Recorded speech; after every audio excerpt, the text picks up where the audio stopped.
Hello friends, welcome to my channel. Today we will see how to make Pesarattu Dosa. It will be a healthy and tasty breakfast. Let's get started with the ingredients. I have taken green gram which I have soaked for 1 day and then drained the water and allowed it to sprout for 1 day. And now you can see it had all sprouted so very well. And using this we can start making our Pesarattu Dosa. I have taken 1 bowl of green gram, so I have taken half bowl of Toor Dal and 10 to 12 pods of garlic, 1 inch of ginger and 3 red chillies. I have soaked it for 20 minutes and I am going to grind it along with the green gram.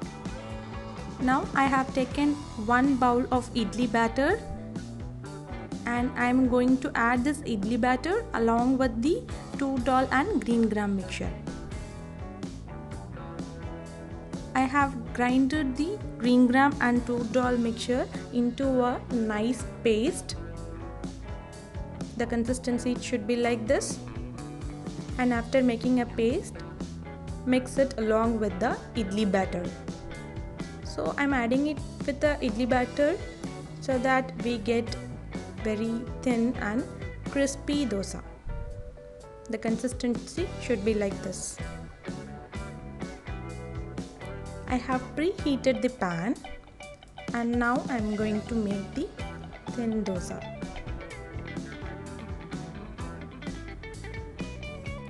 Pour the batter and spread it nice and even to make thin dosa. And add oil over the sides.